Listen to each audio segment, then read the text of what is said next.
दुपारी 1 वाजल्यानंतर तुम्हाला नको नकोसा वाटायला लागतो, कारण त्याच्या गुणाची तीव्रता वाढलेली असते.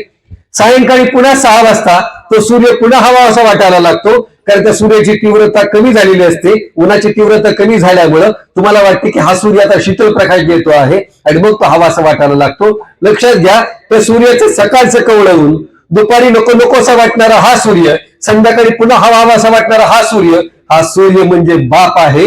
कारण बाप असाच असतो. लहानपणी प्रत्येकाला हवासा वाटायला लागतो. बापाशिवाय एकही पाऊल टाकलं जात नाही. ज्यावेळेला आपण तरुण होतो, तरुण झाल्यानंतर आपली मतं तयार होतात. आपली मतं तयार झाल्यानंतर मग वडिलांचा उपदेश आपल्याला तिरस्कार वाटायला लागतो, नको नकोसा वाटायला लागतो.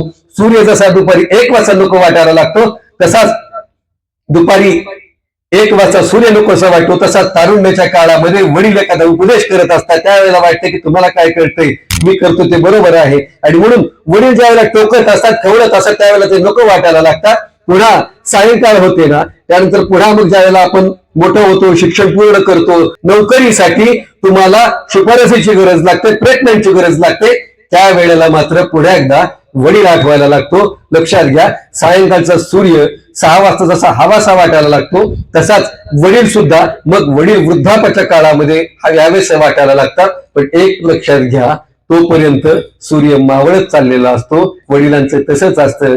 जेव्हा तुम्हाला वडील यावेसे वाटायला लागतात, तेव्हा वडिलांचा वृद्धत्वाचा काळ सुरू झालेला असतो. आणि म्हणून एक गोष्ट नेहमी लक्षात ठेवायची, आई असो किंवा वडील असतील किंवा शिक्षक असतील, ही 3 माणसं तुमच्या जगाचं सगळ्यात महत्वाचे होकायंत्र आहेत. आणि हे होकायंत्र जोवर तुमच्या सोबत आहेत, तोवर तुम्हाला काही कमी पडणार नाही. लक्षात घ्या की या 3 माणसांना का विसरू नका. ही 3 माणसं ही विमानासारखी आहेत. विमानाला जशी 3 चाकं असतात, त्याच पद्धतीने ही 3 चाकं तुमच्या जीवनाची 3 चाकं आहेत. पाठीमागची 2 चाकं तुमच्या आई बाबांची आहेत. पुढचं जे 1 चाक आहे ते शिक्षकाचं आहे. कायम लक्षात ठेवा, विमान ज्यावेळेला लँडिंग व्हायला लागतं, विमान उतरायला लागतं किंवा विमान उड्डाण बिंदूवर जातं, उड्डाण बिंदूवर जाताना ते वेग कुणामुळे घेतं, तर त्या 3 चाकांमुळे ते उड्डाण बिंदूवर जाण्यासाठी विमान वेग घेत असतं. आणि ती 3 चाकं असल्यामुळे विमानाला वेग घेणं सोपं जातं. आयुष्यामध्ये ही 3 माणसं अशीच आहेत की याच्याकडे वेगाने निघण्यासाठी ही 3 माणसं 3 चाकासारखं काम करतात. उड्डाण बिंदूवर विमान जातं आणि मग वर झेप घेतं.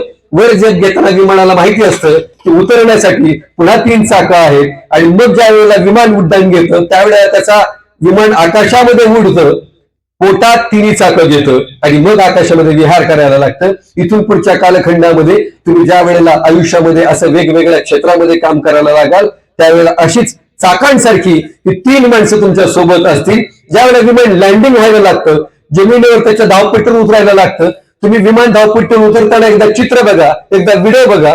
विमान धावपट्टीवर उतरतं तेव्हा सर्वात आधी त्या धावपट्टीला काय घासत असेल तर ते चाकं घासतात. आणि चाकाला माहिती असतं विमानाला कोणताही धोका होऊन द्यायचा नाही.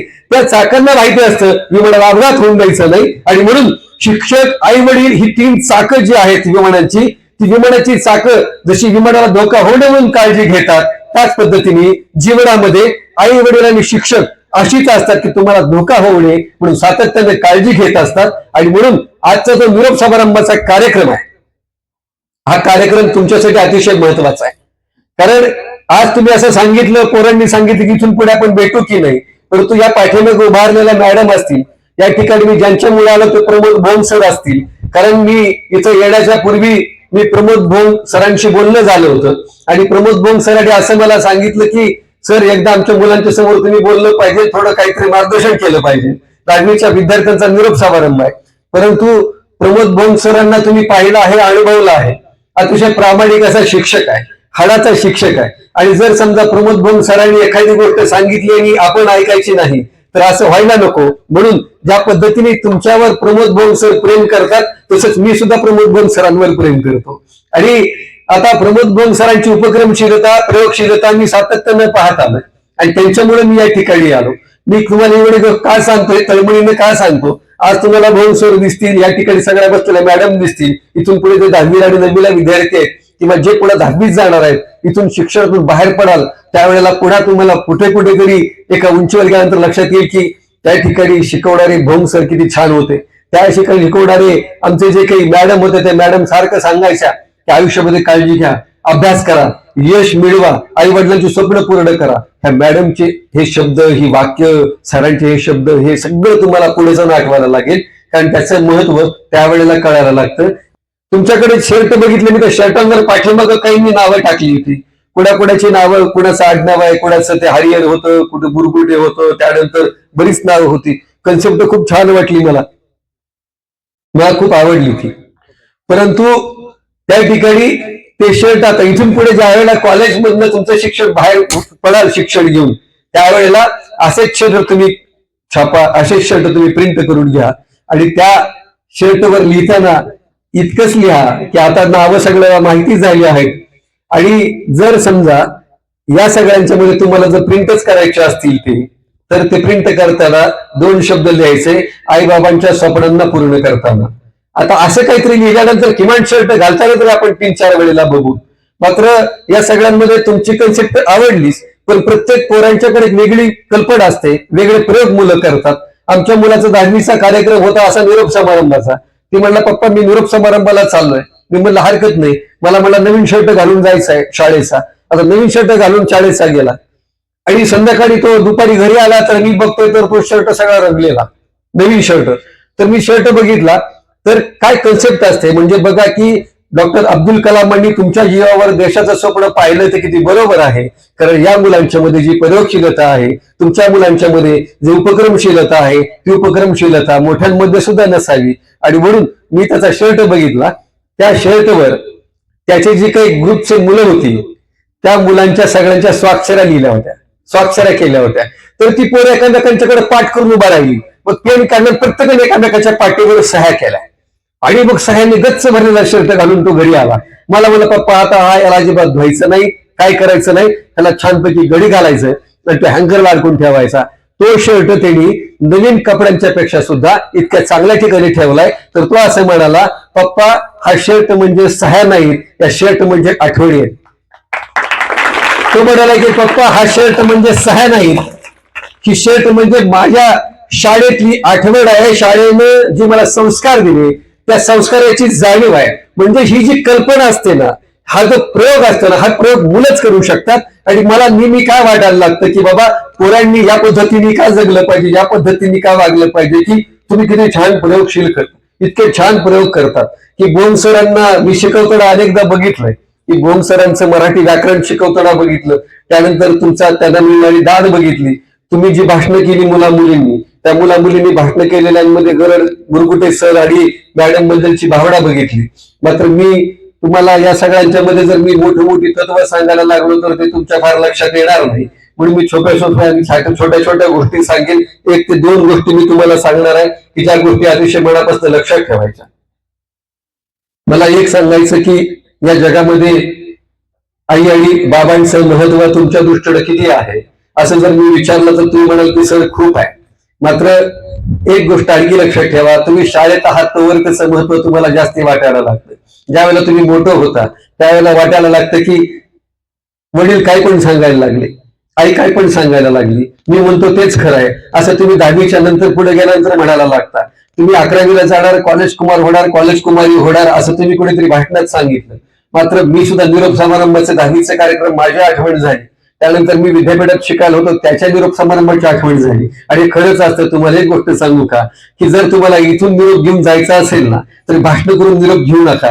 तिथे बाहेर प्रांगणामध्ये जा, प्रांगणामध्ये जायच्या आधी इथं उंबऱ्यात यायच्या आधी उंबऱ्याच्या आतमध्ये जा. या साऱ्या शिक्षकांना समोर उभा करा, त्या शिक्षकांच्या अगदी पायावर हा माथा टेकवा आणि मग तो निरोप समारंभ आहे. त्याच्यानंतर तुम्ही तिथं उंबऱ्यात जा, उंबऱ्यामध्ये हा माथा टेकवा, तर मग तो निरोप समारंभ आहे. थोडस बाहेर जा आणि त्या समोरच्या ज्या प्रवेशद्वाराच्या समोर एका रांगेत उभा राहा आणि मग हा माथा त्या प्रवेशद्वाराच्या उंबऱ्यावर टेकवा, तो खरा निरोप समारंभ आहे. आणि असा निरोप समारंभ आणि असे संदेश असा विचार घेऊन जर तुम्ही बाहेर पडलात तर तुमच्या माथ्याला इथली माती चिकटणार आहे, तुमच्या माथ्याला ह्या शिक्षकांचे आशीर्वाद चिकटणार आहे, तुमच्या माथ्याला या शाळेमध्ये तुम्ही घेतलेली विद्या तुमच्या सोबत असणार आहे. कारण हे सोपं नाही. हे तुम्हाला खूप छोटं वाटत असेल की आपण कोणत्या शाळेमध्ये होतो आणि मग ही शाळांची इमारत कशी होती. शाळेच्या इमारतीवर काही सुद्धा अवलंबून नसतं.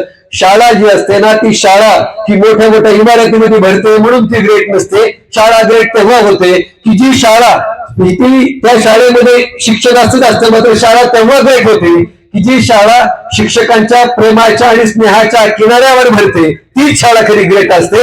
आणि स्नेहाच्या आणि प्रेमाच्या किनारे असलेली ही शाळा आहे. त्यामुळं असे किनारे तुम्हाला भविष्यात सापडतील की नाही माहिती नाही, मात्र अशा किनाऱ्यावर तुम्ही आहात आणि या किनाऱ्याला सोडून तुम्ही बाहेर पडाल त्यावेळेला तुम्हाला सातत्यानं वारंवार तुम्हाला इथल्या स्नेहाची आणि प्रेमाची आठवण होत राहणार आहे.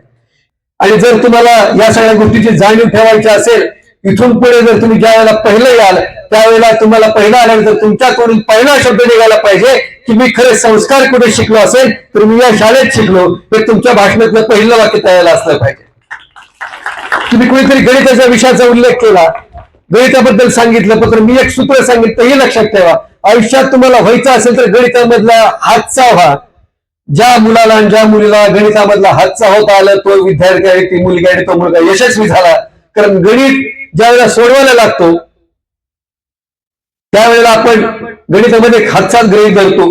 तो म्हणतो की हातचा हा घेतला, हातचा तो घेतला, आणि मग तो हातचा एका बाजूला लिहून ठेवतो की नाही.